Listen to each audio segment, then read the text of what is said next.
Hi, this is Group 7, and our topic is over the ethical issues of food labeling and how companies mislabel their products. Problems such as this can be misleading to consumers and provide wrong information, which could cause harm to those said consumers. Certain people follow food labels to prevent harm to themselves or others they might be purchasing the product for. This alone is enough to raise an ethical concern. Companies that provide misleading information could be risking lives solely due to financial gain. This can also create a bad reputation for the company if further testing finds that products contain ingredients that aren't listed. Is the financial gain worth creating an irreversible reputation? Moreover, creating misleading or just completely inaccurate labels is illegal in the United States. As we all know, a federal court case can be detrimental to a company's overall success.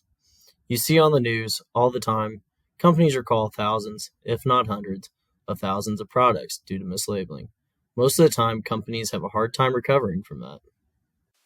There are two major stakeholders that make up this ethical dilemma: the food companies, who are the ones that bring food together, label the food, and bring the food that is brought to the consumers, which is another big stakeholder in this case.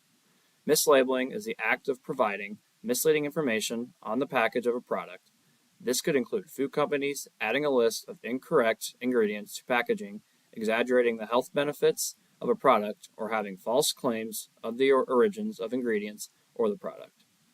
This sort of practice can mislead consumers and create distrustful relationships.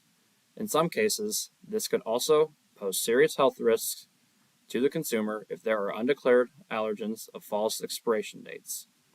The consumers who want accurate information when purchasing products to be able to make good decisions to provide for their health and diet. They want to be provided with the truth and accurate labeling to protect them. Then there are the food companies who look to maximize their profits and expand on their business. This is important to the company's employees and those invested within them to profit and be able to provide for all those involved. It is important for them to be honest and transparent. These companies must also go by all the rules and regulations set to keep the industry in check. Lastly, there are the regulatory bodies that are held responsible for protecting public health and enforcing these laws to keep public trust within the industry high. They can hold companies who have violated rules accountable and punish them. These are the two most important stakeholders to us in our group. Up next, we'll go into different interests and talk about profit. One example of how misleading information on packaging can be harmful is a case with Nature Valley granola bars.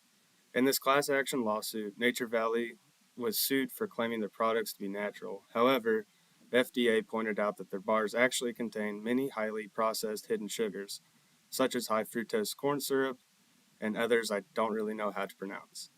This raised concerns among many consumers, primarily due to the fact that they thought they were eating a healthy bar, when in reality, they weren't much better than anything else on the market. This can be harmful for anyone who is at risk or has cardiovascular disease, as it's recommended that these people should negate from eating an excess amount of sugars. Not only did Nature Valley mislead consumers about their product contents, they also charged more for the bars when they are claimed to be natural. Consumers are more willing to pay extra for naturally derived ingredients as they are known to be better for overall health. While cases like this can be alarming to consumers, we have a solution that can help solve this ethical dilemma between food companies and customers. Our group's solution to the ethical dilemma of mislabeling food products has three steps: defining what a GMO and non GMO label are, creating a clear symbol or phrase that can easily describe whether food is GMO or non GMO, and finally, education on the facts of GMOs. To start with, creating a national standard for all labeling regarding GMOs would help both sides of the issue. This would involve removing state level regulations regarding labels, as state to state variation can cause confusion. Bringing in a national agency such as the FDA to determine and regulate the definition of a GMO and a non GMO label would clear up any confusion. The next step to the solution would be to create that clear symbol or phrase that can be added to food to plainly describe whether it is GMO or non GMO. Whether or not food is GMO or non GMO should not be a marketing scheme that differentiates between every company. A single symbol or small phrase would reduce customer confusion while still retaining a singular labeling system that pleases both stakeholders. Lastly, education on the facts of GMO food and what they consist of. Returning to federal regulations, including a regulation to teach in schools and providing easy access to the fact that there is no evidence that show GMO food is unsafe would ensure proper consumer education, allowing them to make choices on the food that consumers eat completely dependent on personal preference and not left up to any high level marketing schemes. This is just one solution that our group thought worked well to please both parties in this ethical problem, and we thank you for listening in on our project.